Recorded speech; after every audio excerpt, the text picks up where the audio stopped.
Bapak-bapak, ibu-ibu, saudara-saudari dan anak-anak yang dirahmati Allah Subhanahu wa taala. Alhamdulillah, pada kesempatan malam hari ini kita bersama-sama bermajelis di dalamnya Pak Tukijo. Niki kinten-kinten umure nggih pun 80 niki wau kula Pak Tukijo.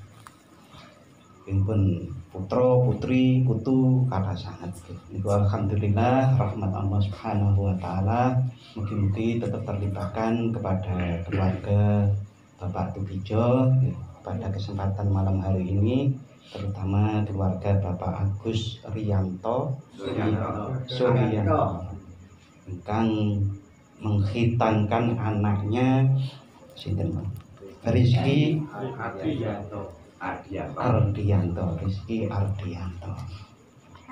Selawat serta salam semoga tetap terlimpahkan kepada Nabi Muhammad Sallallahu Alaihi Wasallam. Bapak, ibu-ibu dan hadirin hadirat yang berbahagia, ini masalah khitan. Itu pas waktu Raja Romawi namanya Heraklius. Itu satu saat niku mimpi. Raja Heraklius niku mimpinya kemudian dikonsultasikan kepada penasehatnya, penasehat ahli mimpi. Mimpinya niku ditafsiri ngeten niki. Nah, yang saya baca niku mboten menceritakan mimpinya, tapi tafsirnya. Tafsirnya niku mengatakan bahwa kamu akan turun tahta dengan terpaksa, bahkan dihancurkan oleh raja yang umatnya itu berkhitan.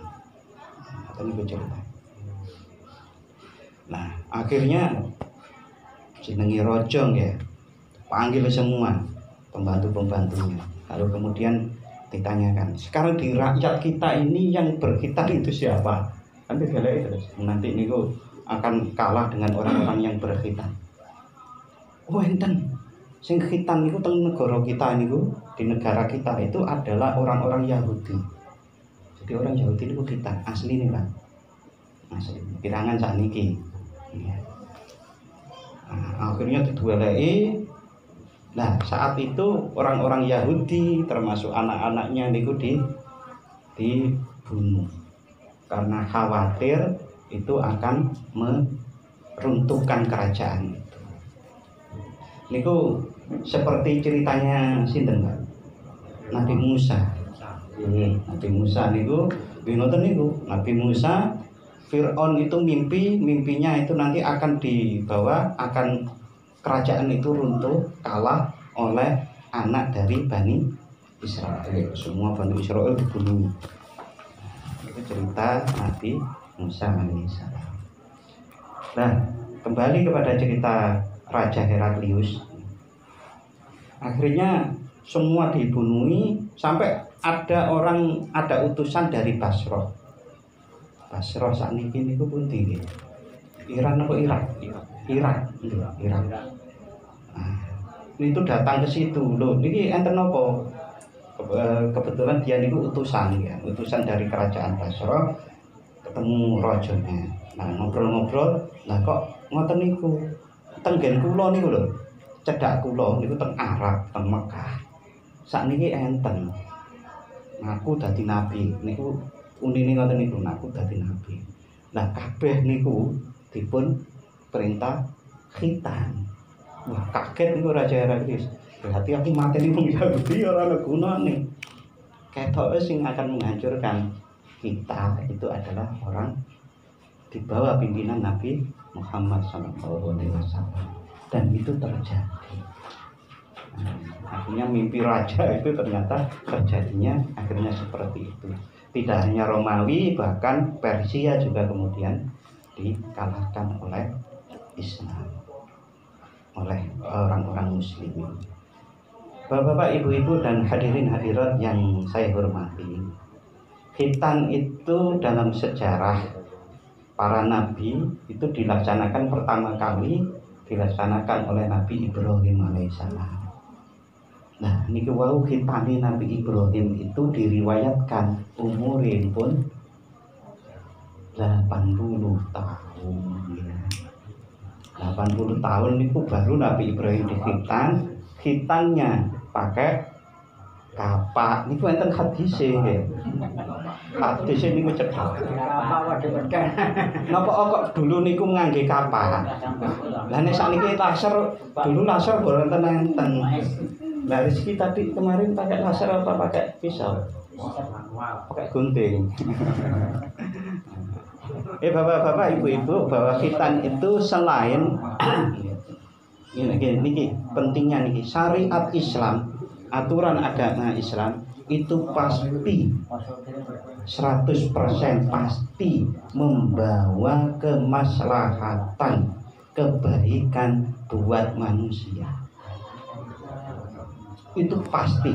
Napa mawon syariat Islam ini termasuk khitan. Bahkan tidur miring niku nggih enten contohnya. Makan sambil duduk nggih disunahaken, minum sambil duduk nggih disunahaken. Itu pasti ada maslahah manfaatnya buat manusia, buat kehidupan ini, kehidupan manusia. Nah, manusia niku kan arupa siji jasad, nomor loro nafsu, nomor 3 hati, nomor 4 akal, nomor 5 roh. Nah, jadi manusia itu ada 5 komponennya, itu ada 5. Nah, itu pasti akan mendapatkan manfaat dan maslahah dari aturan-aturan agama. Ini kan biasanya disebut syariat. Bapak-bapak, ibu-ibu yang saya hormati, manusia itu mempunyai 2 kenikmatan yang sangat utama. Yang sangat utama. Manusia nggih, kula niku muni manusia. Manusia itu berarti secara umum. Yang pertama adalah kenikmatan nikmatul ijad. Yang kedua nikmatul imdad. Apa itu nikmatul ijad? Nikmatul ijad itu adalah nikmat dionoke, diciptakan. Nek boten diciptakan napa saged menikmati yang lain-lain, mboten enten. Paroyo mboten diciptakan, mboten enten paroyo. Nah, itu nikmat yang pertama. Nikmatul ijad. Nah, nikmat yang kedua namanya nikmatul imdad. Nikmatul imdad itu adalah nikmat pertolongan Allah terus dilangsungkan keberadaannya. Nah, nek boten ditulungi Gusti Allah, nggih boten terus urip niku, mati ngoten. Ilustrasi gambarannya, listrik niku nek pun disambung digawe ana saluran listrik. Nek boten enten aliran listriknya murup boten. Boten. Makane nek gawe listrik, gawe bolam dipasang niku namine nikmatul ijad. Nikmatul imdad itu aliran listriknya. Aliran listrik nek niku putus 2 detik niku lampune mati boten. 1 detik mati boten. Mati. Sakniki kapan kita itu berarti tidak ada detik yang kosong dari pertolongan Allah agar kita tetap berlangsung keberadaan kita. Nek pun muni ngoten niku dihubungaken kali manusia itu tidak mampu menghitung nikmat-nikmat Allah. Niku teng mriku di antaranya tidak mampu menghitung nikmat Allah. Nah, saben detik niku kita niku ditolong oleh Allah agar kita itu tetap ada. Gampangan muni niku tetap urip. Niku nek gak dihubungaken malih Bapak Ibu kali dawuh Gusti Allah. Firman Allah Subhanahu wa taala.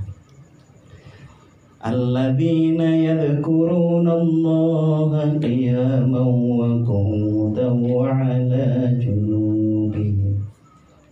Orang-orang yang disebut mempunyai otak, mampu berpikir dengan baik, itu adalah orang-orang yang berzikir kepada Allah di dalam keadaan berdiri, duduk dan berbaring.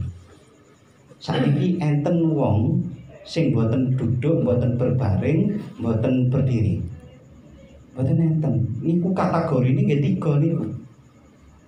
Miring aku miring. Sikil siji tetep ngada. Nah nggih. Wah aku jongkok iku kategori lungguh. Turu. Lah aku rada turu miring nggih niku turu. Berarti selama hidup, selama satu hari orang itu beraktivitas mesti terdiri dari berdiri, duduk atau berbaring. Yang dinamakan orang-orang ulul albab mempunyai otak, mempunyai pikiran yang baik, itu kalau ingat Gusti Allah setiap saat, setiap waktu. Nah, napa hubungannya kali listrik, Bang?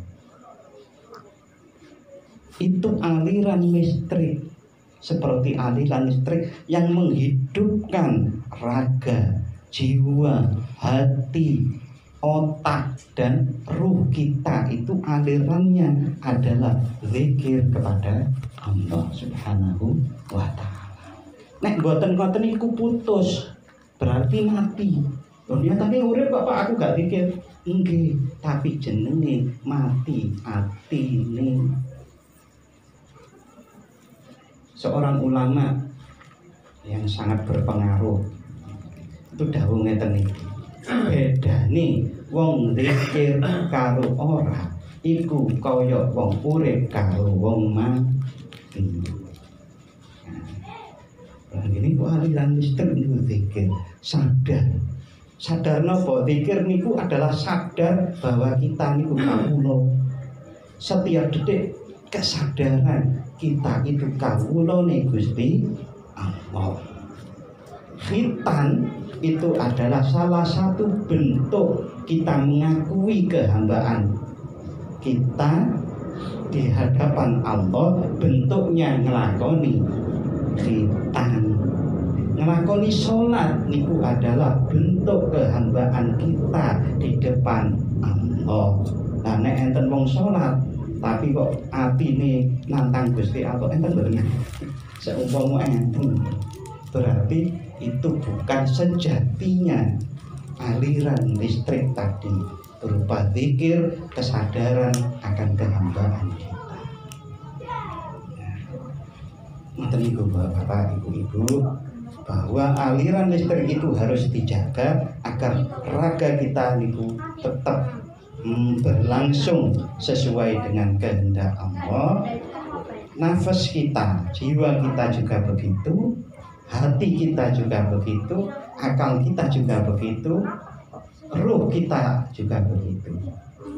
Saya membayangkan, mengilustrasikan lagi, menggambarkan, berarti sejatinya hidup kita itu keseluruhan dengan semua komponennya tadi itu seperti ditenggelamkan di dalam air. Kelep teng pundi, kelep di dalam karunia Allah. Nek sampai metu teko banyu pasti mati. Orang berlangsung kehidupan sing sae menurut kehendak Allah Subhanahu wa ta'ala. Nah, mekaten itu jadi segala ibadah rukun iman enten limo, salat, zakat, poso, haji kali syahadat. Niku ruhnya itu adalah zikir. Zikir yang maknanya kesadaran posisi kita selalu sebagai hamba. Oleh karena itu Bapak Ibu, ngelakoni khitan, menghitankan itu adalah juga sebagai salah satu bentuk penghambaan kepada Allah atas kesadaran diri kita itu kawula ni Gusti Allah diperintah nggih. Bapak Ibu, bahwa zikir itu kemudian kok angel, itu kaya aliran listrik wau. Kinten-kinten nek kabele elek, niku aliran listrik iki paroyo sing paham biasa. Sik ta nek damel sing utama, napa maneh utama, arus utama dari pal istilahnya. Niku napa damel kabel elek-elekan. Mboten niku larang Pak. Krana api ngoten.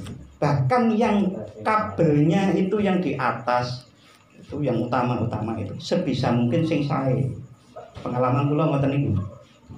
Harus sae. Bahkan ceritane sing masang listrik nang kula niku diperiksa kali Pak Royong ini.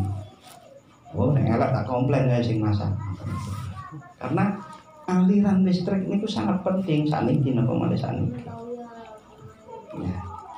Zikir itu kok angel dilakoni krono diantaranya ada penghalang-penghalang atau kualitas-kualitas yang ada di dalam diri kita itu kurang baik. Contoh Rasulullah nanti dawuh ngeten iki bareng kullu lahmin nabata minal harami fannaru aula bihi. Setiap daging yang tumbuh dari barang haram maka itu sangat layak untuk neraka. Konslet Pak, obong, nek kabel. Kalau orang banyak makan haram itu pasti angel sadar dadi kawula ni Gusti. Selain bahan-bahan itu nggih kata malih. Karepe aku tak belajar zikir. Atiku arep muni Allah, Allah, Allah. Sakniki mak klebat ana TV apik. Niku gare lali mboten? Lali. Teng sawah mawon nek ten gundeman napa ngoten lali to, Mbak. Nggih, Mbak. Sami kali kula teng kantor nggih ngoten, Mbak. Giliran wah lali sik pikir maneh. Niku angel ngoten niku karena ada gangguan-gangguan seperti aliran listrik itu juga. Nggih Bapak Ibu-ibu nek disingkat niku boten saged singkat ya. Nggih ngoten niku. Jadi ilustrasi gambaran-gambaran yang saya sampaikan itu biar mudah dipahami. Boten sejatine gambarane ingkang sing dibahas. Nah nek kabel kaya ngene-ngene engko ribet masalah gambaran. Itu contoh-contohnya. Tapi bagaimana kita itu setiap saat, setiap waktu bisa menyadari posisi kehambaan. Kita itu kawula. Nek kawula iku berarti kudu napa ya? Kawula niku hina napa mulya? Hina. Di hadapan Allah. Lah nek enten wong nuwun sewu bar nglakoni keapian kok dadine nyumbung niku berlawanan dengan kesejatian kehambaan. Berarti ibadah mboten terus. Karena ibadah yang jadi itu pasti memunculkan rasa fakir, rasa ino tengersane Gusti. Contoh nyumbungi Gusti. Contoh enten nyumbungi Gusti. Pokoke nek aku ngene iki aku nek ndonga mesti kabul. Niku nyumbungi Gusti. Nah, ngoten niku. Contoh nih salah satunya sekali. Maka segala aktivitas ibadah kita itu hendaknya memunculkan sikap kehambaan. Sikap kehambaan itu adalah fakir, hina. Dan boten saged sombong mestine ngoten. Ya. Tapi nggih enten niku musuh kita yang utama niku namine setan niku kan. Ajak-ajak terus.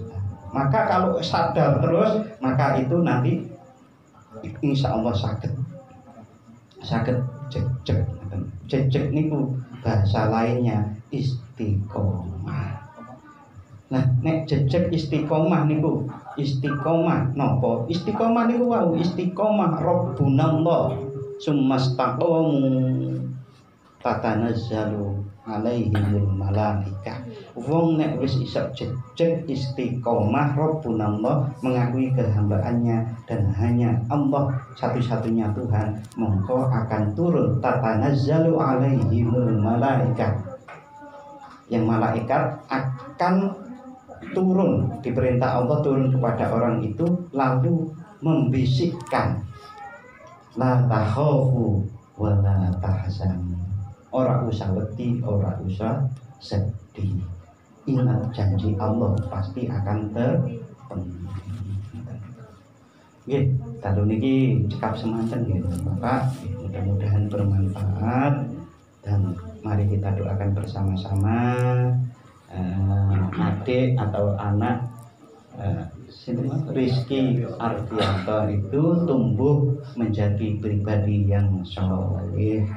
Amin ya rabbal alamin. Al-Fatihah. Bismillahirrahmanirrahim. Alhamdulillahi rabbil alamin.